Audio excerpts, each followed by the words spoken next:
रूस यूक्रेन युद्ध को रोकने के लिए G20 समिट में एक विशेष ड्राफ्ट तैयार किया गया है। ये ड्राफ्ट प्रधानमंत्री मोदी के शांति संदेश से प्रेरित है। पीएम मोदी का संदेश बिल्कुल साफ है कि हर विवाद का समाधान युद्ध से नहीं, शांति से होना चाहिए। रिपोर्ट देखिए।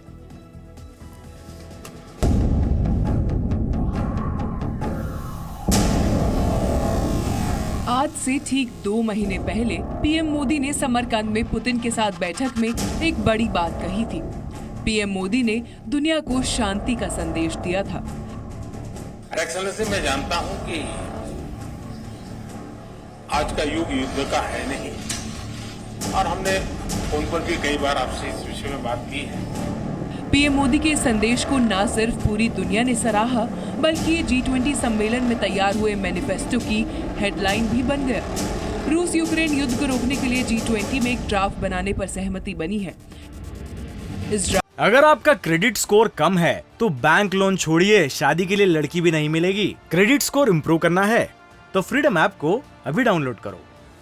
ड्राफ्ट में युद्ध को शांतिपूर्ण तरीके से खत्म करने की बात की गई है। ड्राफ्ट में कहा गया है कि मौजूदा समय युद्ध का नहीं है। ड्राफ्ट में लिखा गया है कि युद्ध की वजह से दुनिया भर में विकास पर असर हो रहा है, महंगाई बढ़ रही है, सप्लाई चेन टूट चुकी है, एनर्जी की कीमत बढ़ रही है और अनाज की कमी हो गई है। ऐसे में युद्ध को रोकना बेहद जरूरी है। ड्राफ्ट में परमाणु हथियार की धमकी की भी आलोचना की गई है। युद्ध के दौरान रूस परमाणु हमले की धमकी दे चुका है। रूस यूक्रेन युद्ध को खत्म करने के लिए प्रधानमंत्री मोदी के संदेश के बाद ऐसा ड्राफ्ट तैयार होना वर्ल्ड ऑर्डर में हिंदुस्तान के बढ़ते रुतबे को ही दिखाता है और बताता है कि अब दुनिया पीएम मोदी की बातों को सिर्फ सुनती नहीं है, बल्कि उनके नेतृत्व को स्वीकार भी करती है।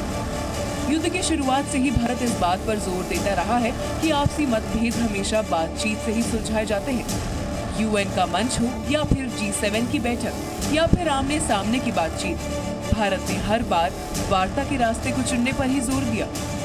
G20 के पहले सत्र में भी पीएम ने इस बात को दोहराया कि रूस यूक्रेन युद्ध की वजह से पूरी दुनिया को परेशानियों का सामना करना पड़ रहा है। इस मंच से पीएम मोदी ने संयुक्त राष्ट्र की भूमिका को लेकर भी सवाल उठाए। आज भारत बड़े लक्ष्य तय कर रहा है और उन्हें प्राप्त करने के लिए भी पूरी मेहनत कर रहा है। संकल्प से सिद्धि का यही मंत्र आज 21वीं सदी के नए भारत की प्रेरणा बना हुआ है। भारत ने हर मंच से ये संदेश भी दिया कि वो इस युद्ध को लेकर किसी के दबाव में नहीं है। भारत की विदेश नीति का कमाल है, जिसमें ना कोई दुश्मन है और ना कोई ऐसा करीबी दोस्त जिसकी गलतियों को नजरअंदाज किया जाए।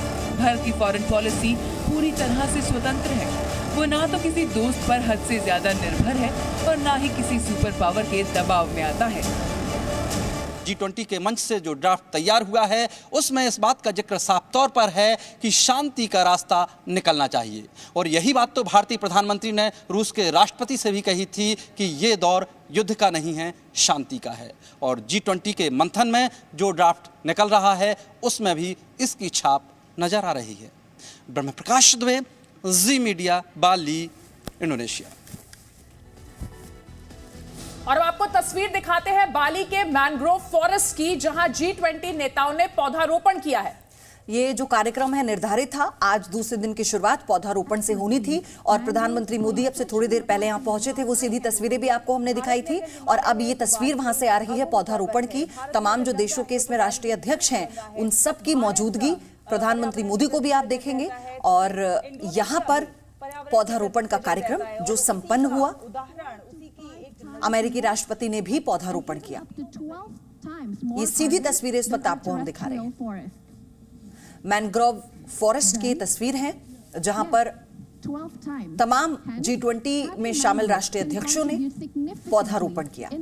आप ये देखिए सीधी तस्वीर, जो बाइडेन। तो ये तस्वीरें आपको दिखा रहे हैं, साथ ही जोको विडोडो को आप इन तस्वीरों में देख सकते हैं। जो बाइडेन तस्वीरों में आपको नजर आ रहे हैं। प्रधानमंत्री नरेंद्र मोदी भी इन तस्वीरों में आपको दिख रहे हैं। मैनग्रोव फॉरेस्ट में पौधारोपण करने के लिए जब ये तमाम राष्ट्राध्यक्ष पहुंचे थे, ये उस वक्त की तस्वीरें हैं। ये तस्वीरें अब से कुछ मिनटों पहले की हैं। अगर आपका क्रेडिट स्कोर कम है तो बैंक लोन छोड़िए, शादी के लिए लड़की भी नहीं मिलेगी। क्रेडिट स्कोर इम्प्रूव करना है तो फ्रीडम ऐप को अभी डाउनलोड करो।